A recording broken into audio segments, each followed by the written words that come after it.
ان تمام باتوں کے بعد بھی جب عرب کے نامور سرکش بہادر اور اہل کتاب کے باغی افراد نے جنگ کی آگ بھڑکا دی،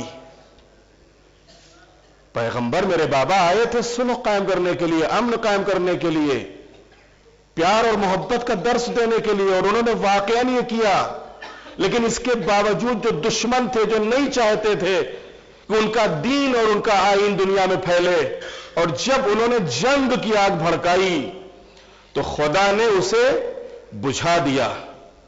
یا شیطان نے سینگ نکالی یا مشرکوں نے منہ کھولا تو میرے باپ نے اپنے بھائی کو ان کے حلق میں ڈال دیا۔ میرے باپ نے ان کے بھائی کون؟ مولا علی، ان کی حلق میں ڈال دیا ان کے۔ وہ اس وقت تک نہیں پلٹے، کون؟ مولا امیر المومنین۔ وہ اس وقت تک نہیں پلٹے جب تک کہ ان کے کانوں کو کچل نہیں دیا اور ان کے شعلوں کو آب شمشیر سے بجھا نہیں دیا۔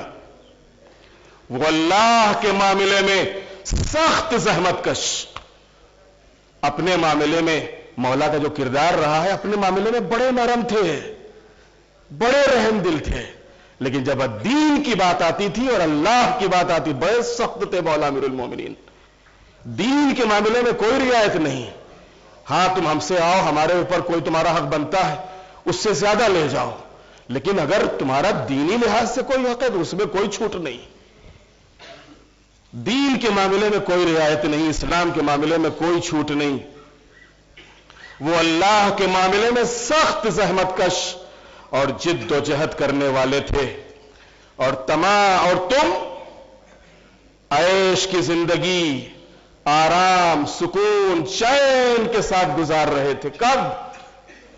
جب یہ میرے بابا کا بھائی، جب علی میدان جنگ میں یہ زحمتیں اٹھا رہے تھے، تکلیفیں گوارا کر رہے تھے، دشمنوں کو زخم لگا رہے تھے، خود زخم کھا رہے تھے، اس وقت تم تو آرام کی زندگی گزار رہے تھے، تم تو چین سے اپنے گھروں میں بیٹھے ہوئے تھے۔ ہماری مصیبتوں کے منتظر تم تو اس انتظار میں رہتے تھے کہ ان پہ کوئی مصیبت آئے، علی کے اوپر کوئی مشکل آ جائے، علی کسی مصیبت میں گرفتار ہو جائیں۔ تم ہماری مصیبتوں کے منتظر اور ہماری خبر بد کے خواہاں تھے، تم چاہتے تھے کہ یہاں سے کوئی بری خبر آ جائے، تم لڑائی سے منہ موڑتے تھے اور میدان جنگ سے بھاگ جاتے تھے، میدان جنگ سے بھاگ جاتے تھے۔ میدان احد میں امیر المومنین خود فرماتے ہیں کہ جس وقت میں نے دیکھا کہ جناب حمزہ شہید ہو چکے اور جو سچے ناصر تھے وہ سب دنیا سے رخصت ہو چکے، باقی نے میدان چھوڑ دیا، میدان سے فرار کر گئے، تو میں رکابوں پہ زور دے کے کھڑا ہو گیا،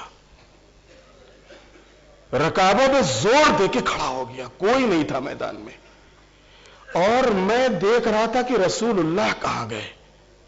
میں نے چاروں طرف دیکھا لیکن رسول اللہ نظر نہیں آئے، اور جب میں نے دیکھا کہ رسول اللہ نظر نہیں آئے تو میں نے ایک مرتبہ اپنی نیام کو نکالا، اور نیام کو نکالنے کے بعد اسے توڑ دیا کہ اب علی اس وقت تک جنگ سے پیچھے نہیں ہٹے گا کہ جب تک یا تو ان کو ختم نہ کر لے یا خود ختم نہ ہو جائے، اس وقت تک جنگ روکے گا نہیں، یہ تلوار رکے گی نہیں۔ میں نے نیام کو توڑ دیا، میں مقتولین کی طرف، میں زخمیوں کی طرف گیا کہ کہیں زخمیوں میں تو رسول اللہ نہیں ہے، اس میں نظر نہیں آئے۔ میں مقتولین میں آیا کہ کہیں کسی مقتولین میں رسول اللہ تو نہیں ہے، اس میں نظر نہیں آئے۔ اس کے بعد میں جیسے ہی آگے بڑھا دیکھا کہ غار میں زخمی حضور پڑے ہوئے تھے، میں جلدی سے اترا، اترنے کے بعد رسول اللہ کو اٹھایا، ہم نے کہا یا رسول اللہ، یہ جتنے بھی تھے یہ سب الٹے اپنے دین پر چلے گئے، سب نے اسلام چھوڑ دیا، سب آپ کو تنہا چھوڑ کے چلے گئے، رسول اللہ نے فرمایا علی تم اور تمہاری مثال ہمارے نزدیک ہارون والی ہے، تم میرے بھائی ہو، تم میرے وزیر ہو، تم میرے جانشین ہو، علی آگے بڑھو۔ اب مولا فرماتے ہیں کہ رسول اللہ خود حکم دیتے جاتے تھے اور میں حملہ کرتا جاتا تھا۔ رسول اللہ کہتے تھے علی دیکھو داہنی طرف، میں داہنی طرف حملہ کرتا تھا۔ رسول اللہ فرماتے تھے علی دیکھو بائیں طرف، میں بائیں طرف حملہ کرتا تھا۔ رسول اللہ فرماتے تھے علی دیکھو سامنے میں حملہ کرتا تھا۔ اور ایسی تلوار چلائی ہے کہ قدرت نے بھی قصیدہ پڑھ دیا اور آواز آئی لا فتح الا علی لا سیف الا ذوالفقار، کہ تلوار تو بس ذوالفقار ہے اور جوان تو بس علی ہے۔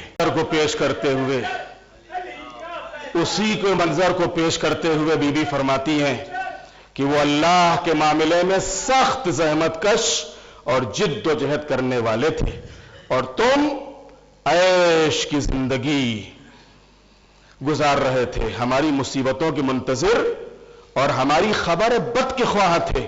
تم لڑائی سے منہ موڑ رہے تھے اور میدان جنگ سے بھاگ رہے تھے۔